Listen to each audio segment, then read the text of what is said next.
Bonjour à tous et à toutes, bienvenue dans Mali Konafoni, c'est l'heure de votre flash d'information et c'est toujours un plaisir de vous retrouver. Bienvenue encore.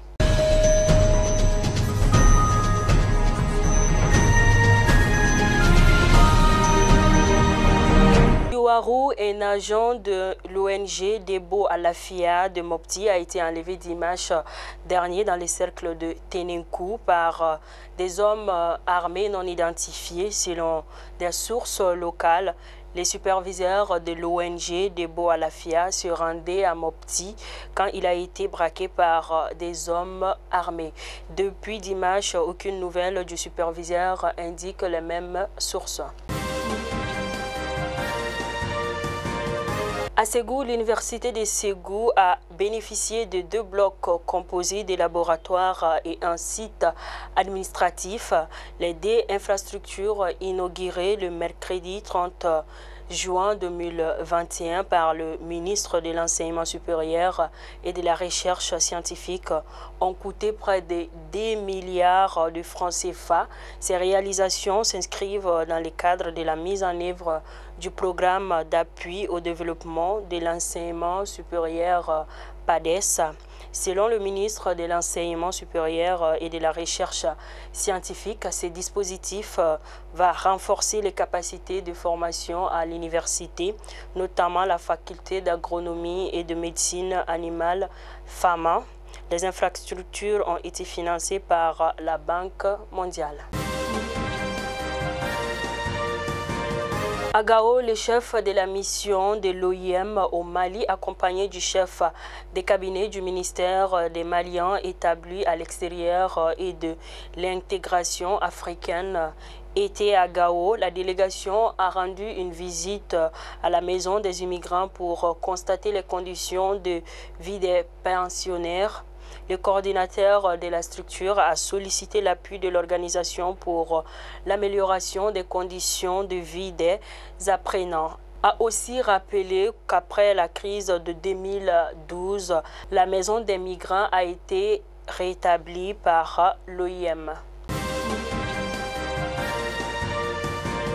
Koutiala, une quarantaine d'agents de santé communautaire, de présidents d'associations de santé communautaire et des relais se familiarisent depuis avec la notion perspection renforcée du monde à Koutiala.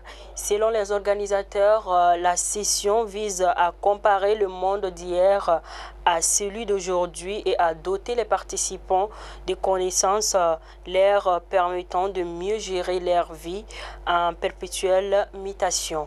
La rencontre a été organisée par l'ONG World Vision et elle a duré 4 jours.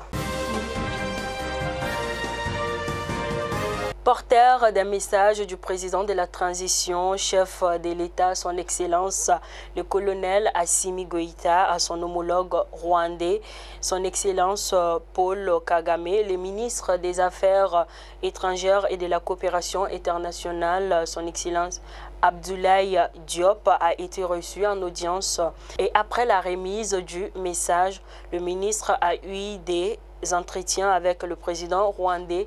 Les échanges ont porté sur le raffermissement des relations fraternelles existantes entre les 2 pays ainsi que le processus de transition en cours au Mali. Une mission administrative des forces armées maliennes FAMA en partance pour l'Éré a été attaquée aux environs de 10h35 par un groupe armé terroriste non encore identifié. La dite mission, informe le site de l'armée fama.ml, a vigoureusement riposté à cette attaque. De ces faits, le bilan provisoire est de 4 morts côté Fama. À présent, les actualités hors de nos frontières après le retour de Laurent Gbagbo et de plusieurs figures de l'opposition en Côte d'Ivoire.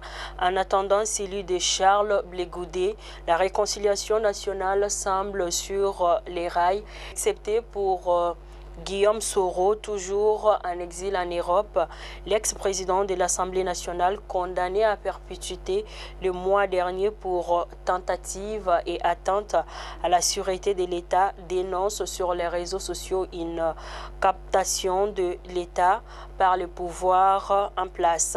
Mais il paraît de plus en plus isolé sur la scène politique ivoirienne.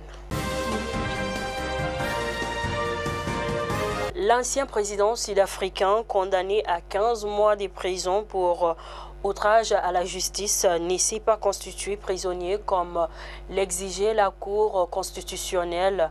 Elle a accepté d'écouter sa demande d'annulation de peine le 12 juillet prochain. Enfin, pour terminer, l'ONG de lutte contre le crime organisé Global Initiative vient de publier une étude sur le trafic d'or en Afrique orientale et australe.